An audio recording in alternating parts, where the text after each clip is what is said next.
กราบสบายดีเบิดสู่ครูสู่คนที่เขามาเบิ่งมาชมสองของข่อย แล้วก็สำหรับวันนี้ข่อยก็ขึ้นมาอยู่เทิงไห้เนาะขึ้นมาเทิงไห้แต่ว่าบ่ได้มาเฮ็ดเวียกมาเบิ่งบรรยากาศอยู่ไห้เพราะว่าด้นแหละเฮาบ่ได้ขึ้นมาไห้ตั้งแต่เฮาลงใส่กองวันนี้ก็เป็นวันทำอิฐที่ข่อยได้ขึ้นมาเบิ่งอันพลปลูกอยู่เทิงไห้เนาะวันนี้ก็ฝนตกเนาะตกตั้งแต่เช้าช่วงหน้าฝนก็อยู่บ้านเฮานี่ฝนตกตลอดเลยฝนตกแต่ว่าตกบ่แห้งถ้าว่าเฮาเข้าป่าเข้าไร่ออกไปเฮ็ดเวียกเฮ็ดงานก็ต้องได้ใส่เสื้อกันฝนเนาะถึงว่าฝนตกจะบ่หลายก็ตามแต่ว่าเฮาไปเฮ็ดเวียกเฮ็ดงานมันก็เปียกเนาะเพราะว่าบางครั้งนี่ก็ตกค่อนข้างแห้งบางครั้งก็ฝนฟอยเนาะและเฮาสิพามาเบิ่งบรรยากาศอยู่ไร่เนาะว่าต้นข้าวต้นสาลีหรือว่าผลปลูกอื่นๆมีการเติบโตสำไรแล้วเทียงกับเปื้อนมันมีอันนั้นฝุ่นมันติดใส่กระพากที่เฮาปูส่วนลายฝุ่นที่มอดเจาะอันนั้นไม่พุง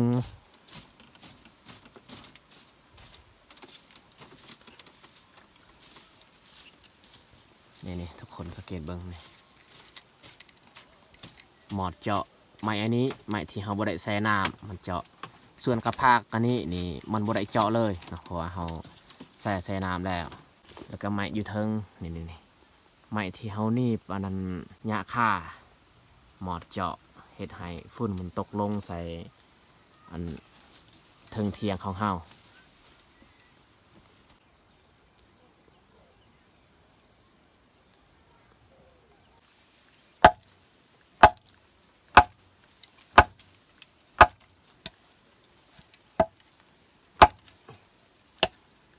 ฟืนนี่เฮาเก็บเอาไม้เศษเรือที่เฮาเฮ็ดเทียงอยู่กลางอันนี้มาจูดฟืนอยู่นอกนี่บ่ได้แล้วอันนี้ฝนตกเปียกเบิด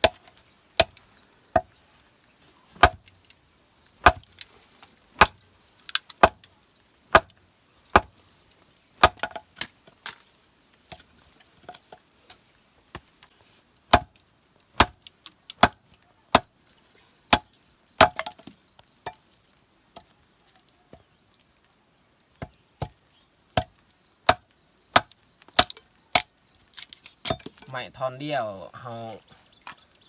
ต้มของกินนี่น่าจะสุกอยู่เพราะว่าเฮาจูดใส่เตานี่ฟืนบ่เปลืองปานใด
เพราะว่าสิพา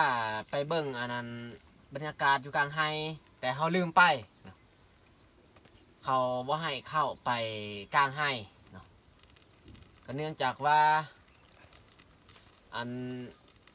มื้อนี้นี่เฮากินศีลควายเนาะศีลควายที่น้องแยกกับแม่เอามาแต่อันพี่น้องเนาะเมื่อวานนี้เขาจะเอามานี่ศีลควายโลนึงเฮาเอามาเฮ็ดกินอยู่นี้อยู่บ้านเฮากินตอนเช้าแต่ว่าขึ้นมาเฮ็ดกินอยู่เทียงไห้มาเบิ่งบรรยากาศอยู่ไห้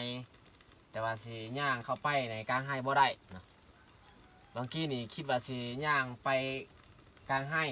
แต่ว่าเมียมาอีกน้ำหลังเมียมาบอกความจริงเขาก็คลั่มมาแล้วถ้าว่าเขากิน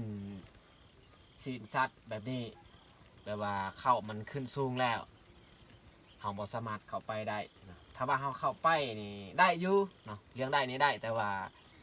อันตามเขาสะทือแต่สมัยก่อนเขาว่า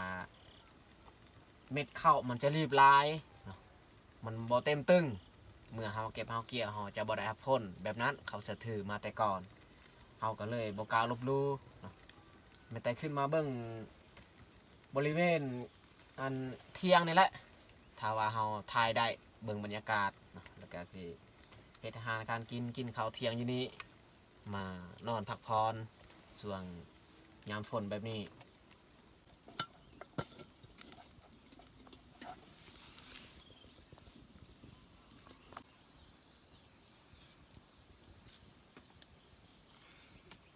กระดูกสันหลังแล้วก็มีซีนกระดูกเนี่ยเขาจะต้มพอได้สดน้ำสดใน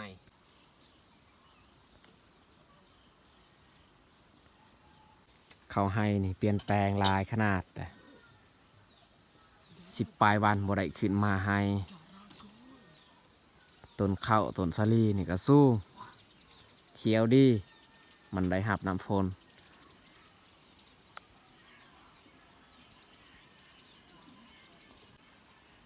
ต้นข้าวเบื้องนี้บ่ค่อยงามปานใดต้นน้อยๆใกล้ๆกับบ่งามsao đang hàng là cái đây lấy co con cầm ra đi ai đừng mệt tao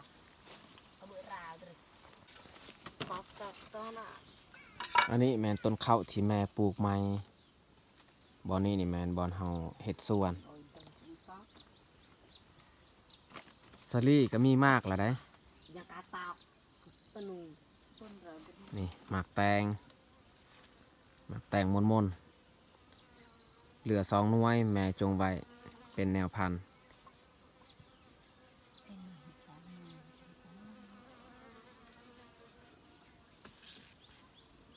อ้อยงามขึ้นอันนี้ช่วงเดือน3 เดือน 4นี่อ้อยเหลือแต่หากของมันเดี๋ยวนี้มันโป่งขึ้นมาแตกขึ้นมาอีกเสียดายต้นมะฮุงอันนี้ตายอีกมันมี2 ต้นหนึ่งนี่ตายแล้วเหลืออีกต้นหนึ่งต้นนี้ก็น่าจะตายคือกันเห็นใบมันเหลืองยอมคือกันเลยปลูกกันมะฮุงนี่ก็บ่เกิด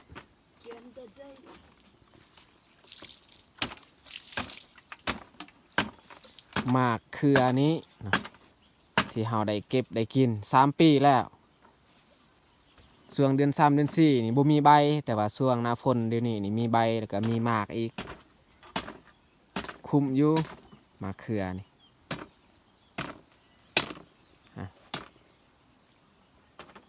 ถั่วหมากถั่วเขียวมีมากคือกันเท้าก็เจ๊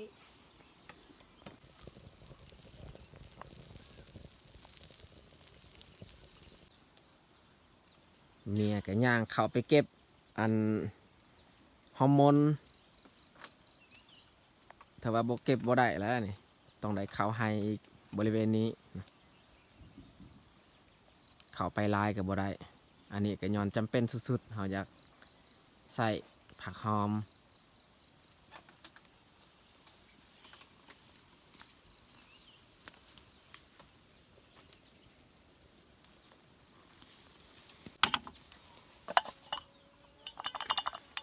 ตักซีนออกซีนที่เราจะพักลาบหั่นกระดูกเลยฮะบ่แม่นซีน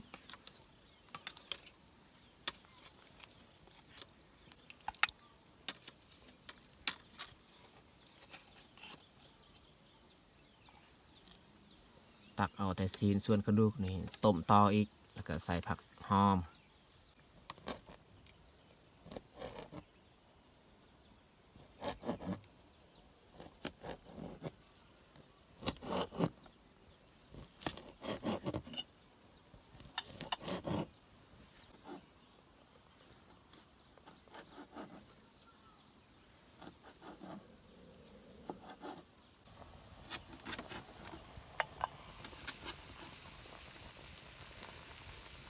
ส่มะเขือใส่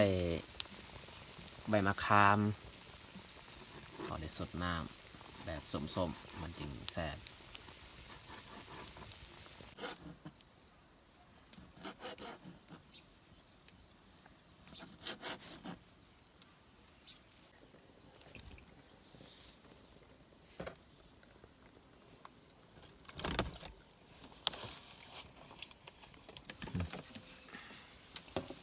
แยกซอยสีเรียบร้อยซอยผักหอมอีกผักหอมที่เราใส่ก้อยก็มีหอมจีนหอมบัวหอมมนแล้วก็อันข่ามีมะเขือข้าวคั่วอีกที่เราเกียมไว้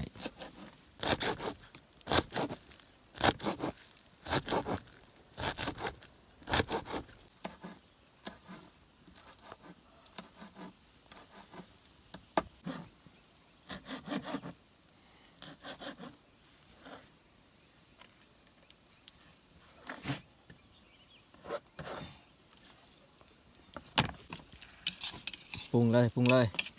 ใส่ข้าวคั่ว ปริกเนี่ยมันจะหัก บัใส่เบิดก็ได้จงไว้เห็ดแจวอีกจักหน่อย ดูก็กระ คอยนี่ก็กินเผ็ดบ่ได้ใส่อีกจงแจวหันหน่อยนึง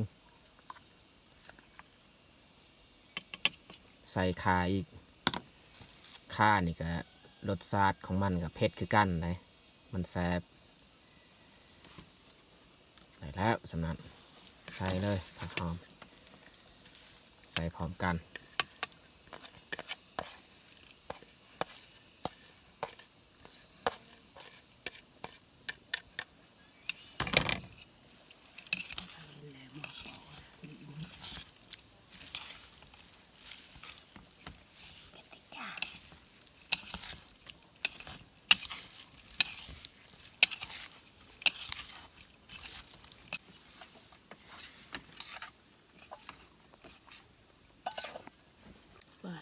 เรียบร้อยก้อยที่น้องแยกเห็ดน่ากินขนาดเลยน้ำปลา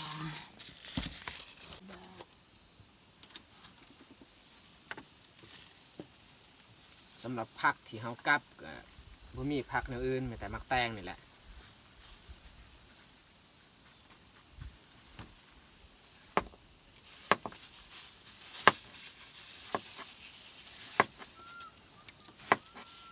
ตัวกรี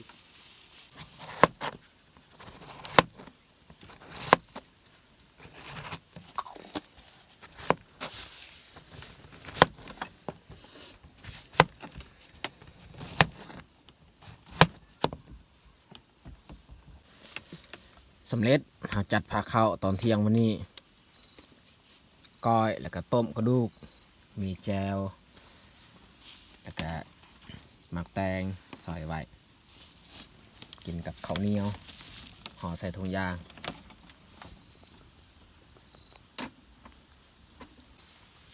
พอดีตอนนี้ก็12 โมงปลายเขาเฮ็ดอาหารก็สำเร็จเอามาทุกคนมากินข้าวเที่ยงน้ำกันกิน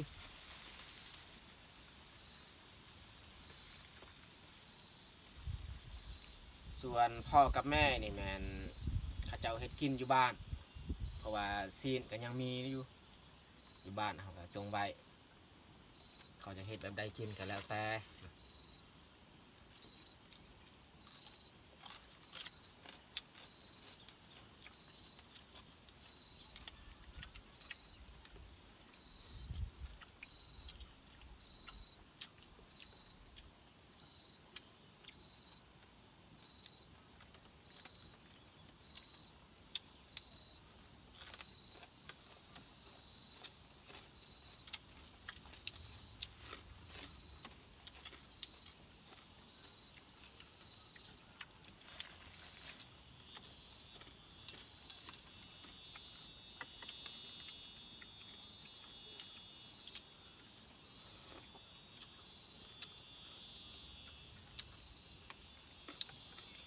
นัวดีขนาดเลยแกง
ยกกระดูกเลยเนี่ย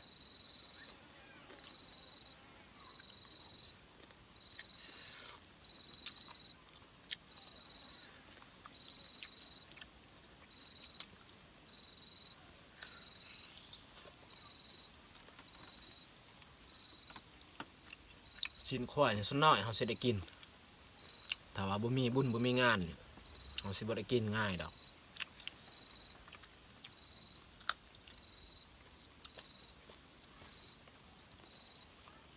อย่าหนาวกันก็มี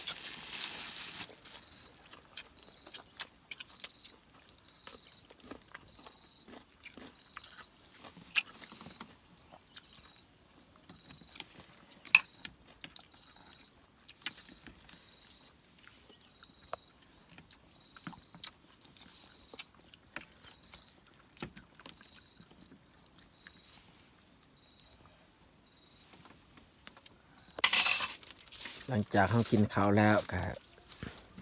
พากันอนามัยปัดกวาดเที่ยงนี่แหละแล้วก็ถ้วยบวงยังล้างปะ